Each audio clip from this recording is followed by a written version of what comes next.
Good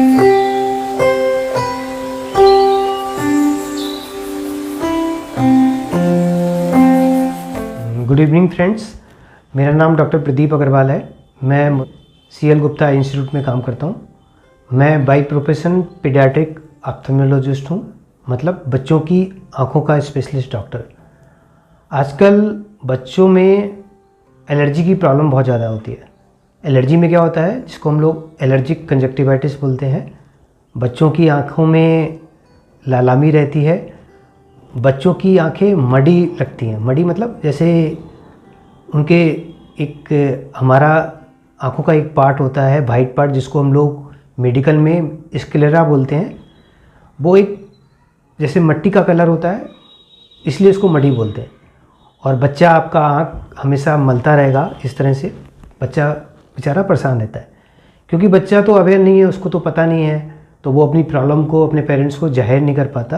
लेकिन ये parents की जिम्मेदारी है कि अगर आपको लगता है आपकी बच्चों की आंखें लाल हो रही हैं और उनकी अपीयरेंस मडी है, मट्टी की तरह है, और बच्चा आंखों को अननेसेसरी बहुत रब करता है, तो आप बच्चों के स्पेशलिस्ट डॉक्टर को, जो कि आई के स्पेशलिस्ट डॉक्टर, उनको दिखाएं अगर आपके शहर में उपलब्ध है, या एक नॉर्मल आई के डॉक्टर, जिनको हम लोग ऑप्थेल्मोलॉजिस्ट बोलते हैं, उनको दिखाएं।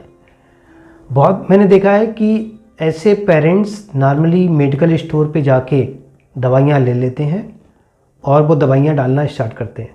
इन दवाइयों से आराम तो बहुत जल्दी मिलता है। इसमें एक सबसे बड़ी कॉमन दवा है जिसको हम लोग बोलते हैं डेक्सिन। बहुत ही सस्ती दवा होती है, 9-10 रुपये की दवा होती है, और आराम भी बहुत जल्दी देती है। आज आप अभी दवा डालोगे, 2-4 घंटे में बच्चे को आराम मिल जाता है। आराम इसलिए मिल जाता है क्योंकि उसमें बहुत ही तेज़ स्टेरॉयड होता है और बहुत सस्ती होती है। आपको डॉक्टर को नहीं दिखाना, आपका टाइम बचता है। बार बार क्या होता है, आप जैसी दवा लेने गए, बच्चे को आपने डाली, ठीक हो गई, 2-4 दिन बच्चा ठीक रहा, फिर आपने उसको दवा को डाल दिया। इस तरह से प्रोसेस चलता रहता है, लेकिन एलर्जी का प्रोसेस ख़त्म नहीं हो पाता। और धीरे धीरे इस दवा को ओवर दी काउंटर लेने से, बिना डॉक्टर की राय से लेने से, इसमें धीरे धीरे मोतियाबिंद डेवलप होने लगता है और काला मोतिया डेवलप होता है। तो ये सब चीज़ें पेरेंट्स को नोट नहीं हो पाती हैं, तो ये इनके साइड इफ़ेक्ट होते हैं।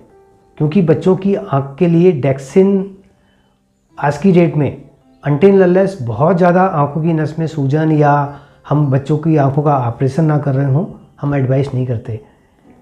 तो ये बच्चों की आँख के लिए, इवन बड़ों की आँख के लिए भी ये सूटेबल नहीं है, क्योंकि इसके साइड इफ़ेक्ट बहुत ज़्यादा है। तो मैं आप लोगों से विनती करूँगा, ऐसे केस में बच्चों के डॉक्टर को या ऑप्थेल्मोलॉजिस्ट को दिखाएं और जो वो दवा एडवाइस करें उन्हीं को लें। दूसरा भ्रम क्या है कि बहुत से पेरेंट्स मेरे पास आते हैं, वो कहते हैं कि डॉक्टर साहब जब तक हम दवा डालते हैं तब तक तो ठीक रहता है, और जैसे ही हम दवा बंद कर देते हैं वैसे ही ये बीमारी दोबारा स्टार्ट हो जाती है। हाँ, ये सच्चाई है, क्योंकि ये बीमारी जो एलर्जी है बच्चों में नॉर्मली जब भी स्टार्ट होती है 4 से 6 साल तक रहती है 90% बच्चों में, और 5-10% बच्चे ऐसे होते हैं जिनमें ये बीमारी इवन 8-10 साल तक होती है। तो आपको ये मान के चलना है, आपको इलाज कभी कभी ये 8-10 साल तक करते रहना है। और अगर आपने अपने बच्चों की आंखों में तेज़ दवाइयाँ डाली तो डेफिनेटली इसके साइड इफ़ेक्ट होंगे ही होंगे।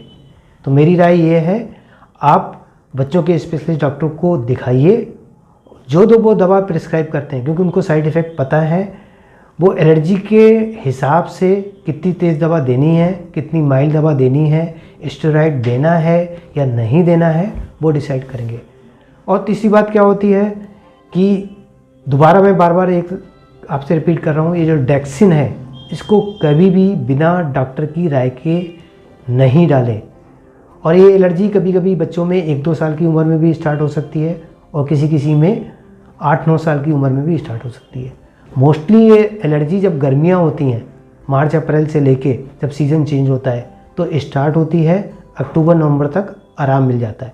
जाड़ों में बच्चा कंपैरेटिवली थोड़ा सा आरामदायक रहता है, उस समय हम इन दवाइयों को बंद कर देते हैं या बिल्कुल ना के बराबर कर देते हैं।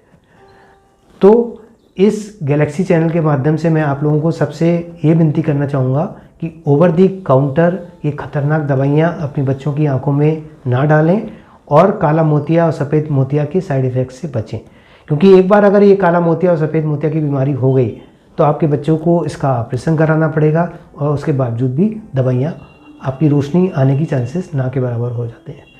तो आप प्रॉपर चैनल से डॉक्टर को दिखाएं और जो डॉक्टर आपके दवाइयाँ प्रिस्क्राइब करें उन्हीं को लें। धन्यवाद।